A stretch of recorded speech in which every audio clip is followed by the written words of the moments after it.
era bibona bibamwogera ko mbu musiyazi byali bituufu because wegomba otya mukazi munombo, she's a beautiful being, I want to be part of it, nzikiriza mbeere side of you. Are you kidding me? That means you're not disgusted. Ate ogamba otya mbu olina class.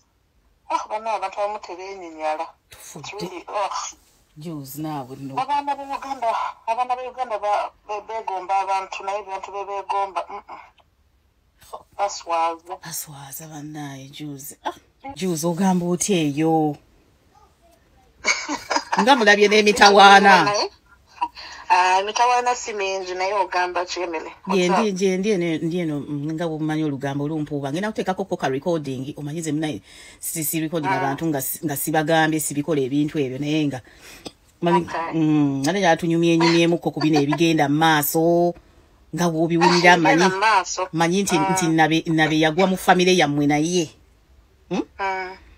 Channa kunyera sigenda kugamba nga bwolaba munnaye nze ndi advocate w'abantu abatalina ddoboozi nga ntegeeza nti nabatalina kali social media nnene abasobola ababeera nga banyigirizibwa naye nga ye gundi Diana ali atya mukajjeefu ali atya sooka olumpe mbondokuwe kati olaba first of all webale nnyo mukwano webale kucheckinga in ate webale kuba ndaba post zo ndaba videos zo zonna zokola. I really appreciate.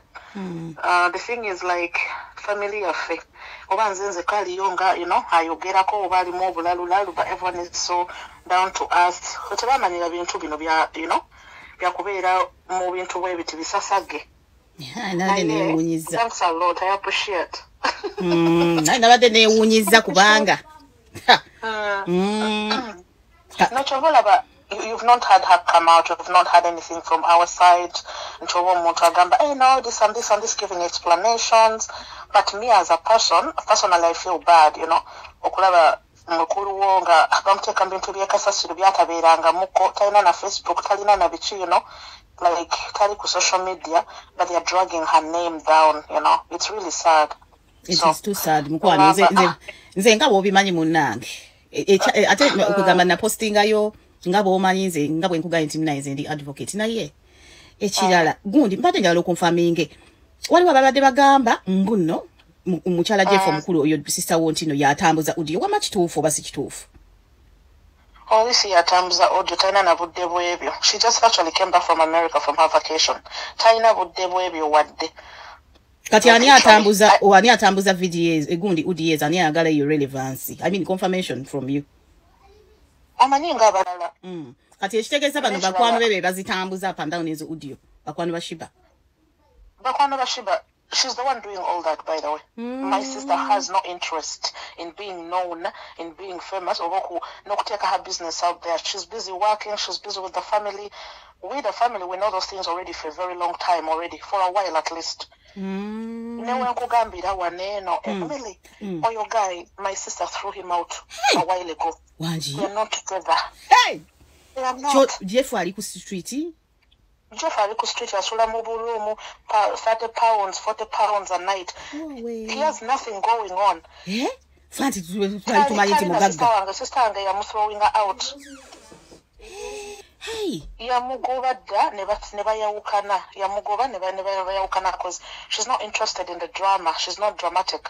So, chokola batoyina ogenda sanga any voice note okuva wa sister wange oba video nga she's speaking. You can't find it. But when you look at, like, for example, if you look at like the videos Shiba is posting right now, at the rate she's posting, she's like under pressure. Kuba she knows the truth. Omusajja bamumusuulidde naye agenda musuzaawa agenda mukolera ki because Shiba ajja kwendinga kubayasinikide ne Jeff ez'okulya tufudde ekitegeeza nti Shiba nti Jeff munaku nti Shiba kakati yagenda omuliisanga era agenda muliisa because eri gye yali akola kusala bedi ya uncle we nabo he's just an employee whereby the job is going at 10 cent abadenga. My sister is the one like funding the family, you understand, because she has a good job. Oyo abadde mu byakweyiya obwo bushobo nabona bwakolanga aleeta abantu asooka kunganya busente mu bantu bangi era oyinza olowooza afuna sente talina sente zafuna because at the end of the day it's all in loans era abalina osasula amabanja tufudde bannange ekitegeeza Shiba atomedde breadwinner ye mukazi breadwinner abadde my sister nga just kweyiya bweyiya naye olwokuba abakazi b'e Uganda bambali so desperate she was too blind to even see the truth. Maama nnyabo tufudde kati omwana taafune butuuze bwa Bungereza omwana wa tutu mama tusuubira obutuuze bitya omwana kati omukazi waba yasuddewo omusajja omwana bagenda kuleeta Shiba omwana bamufunira obutuuze si bwe kiri. Emily, darling, don't be misled. Wanji tagenda mufunira butuuze. That is a joke, darling. He can't. Kubanga he's not British, you know. He's not. Si British. Why not British? No, he only has 5 years, and it was gonna be okay. You know, like you marry someone, blah blah blah. No, chimali is a kati. Baba de no could be deciding. I think in January or something. Like my sister yamuka Uganda, so in papula yazeyo no neramu, because my sister already reported nagamba. Nzoyo tetukyali fenna. You understand? Ekitegeeza tusuubira baby wa Shiba. Alowooza mbu agenda zaala akana akali British. Alabye ennaku akana agenda zaala akana Uganda nga kasoga nga kajinja. Katonda wange. Yonna time mbadde manyi nti aludde e Bulaayi yali akola ki okufuna empapula.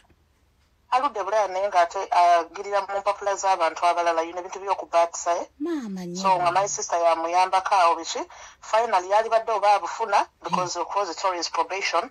But with all this going around, especially you know what it is, laws about marriage, if you cheat and sleep with someone else outside your marriage, it's taken very, very serious. So empapula mmye. Yeah. Maama nnyabo. Kati kitegeeza era abaana badalooza yazadde omwana agenda zaala. Ekitegeeza mwavu ng'ate n'empapula tayina. Kuba kati ogambye nti eri kusala beebi akolera distant No, of course, it's just his uncle, but he's not the owner. He acts like he's the owner of it, but he's not at all. He's just an employee. Mama. Ate buli omu ne family yonna bonna they are not happy with him. Even his own family on his side, you know, they are all not happy at all. Jesus. Ati bonna like boycotting, you know. Hey. You know, like there's that thing of families is respected and stuff, and then it also depends on who you're with, you know. So they cannot believe until he stood so low to be with such a person, especially the way they did it. It was so bad. How? Uganda. Kubanga anti kati bagamba musajja musiraamu he's allowed 2 women.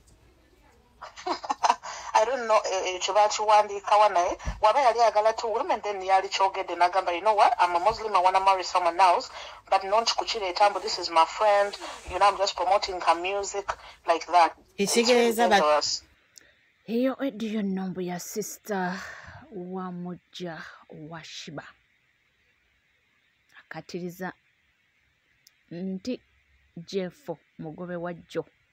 Jeff yoyo omwami wa Shiba oba taata w'omwana wa Shiba nga wawulidde mu audio eyo era nga babadde bamuinterviewinga, ndowooza siina kwongerako kyoba ki, ndowooza obiwulidde. Kugambye mugobe wa Jjo baamufubutula nti mukyala mukulu we yabitegeera n'amugoba era n'amusuulira obubwe mbu kati talina namaka nti gaagano talina permanent house oba ennyumba mwabeera mbu wasanze wasula. Si bigambo byange, ndowooza mubiwulidde. Tera akatiriza nti ne audio eyo ye mukyala mukulu talina kyabimanyiiko nti era kigambibwa mbu Shiba kennyini yeyagita oba oliawo mikwano gya Shiba nti mukyala mukulu tabiriimu tabimanyi nako ebibadde bitambula nti mukyala mukulu yeyagitadde tisi bituufu. Ate nga tukyali amawulire agakagwawo ag'ennaku ku Fangoni Forest owa Alien Skin, kitalo nnyo era kitalo ddala. Omuvuka amanyiddwa nga Jerome afudde. Kigambibwa nti omuvuka ono mbu yakedde ku makya olunaku olwaleero abadde apreparinga kutwala abaana ku ssomero, naye mbu unfortunately mbu n'aluzinga control n'atomera ekisenge. Mbu olutomedde ekisenge ky'ennyumba mu kwerwanako n'abukamu, mbatomedde perimeter wall, mu kwerwanako abukkemu mbu bwekyo bwempulidde, ate ekisenge ne kimugwira n'afuna ebisago eby'amaanyi. Bw'atyo mbu baneiba badduse bunambiro ne ababaddewo ne bagezaako emergency ne bamuddusa mu ddwaliro. Bibaddewo ku makya but unfortunately mbo akoseddwa nnyo nnyini ddala era tasobodde kusimatuka. Amawulire agaliwo essaawa ya kakati afudde. Kitalo nnyo era kitalo ddala. Ka tusabira ab'eŋŋanda n'emikwano era tusabira omwoyo gwe nti Mukama abenga agulamula kisa. Gega amawulire essaawa eno ge tubadde twakafuna agatali malungi yadde n'akamu. Naye ng'oli ku NCK TV era woba nga tona subscribinga kekadde subscribinga, ringinga that notification bell, sharinga, likinga, ebisigadde nkomawo nabyo tovaawo.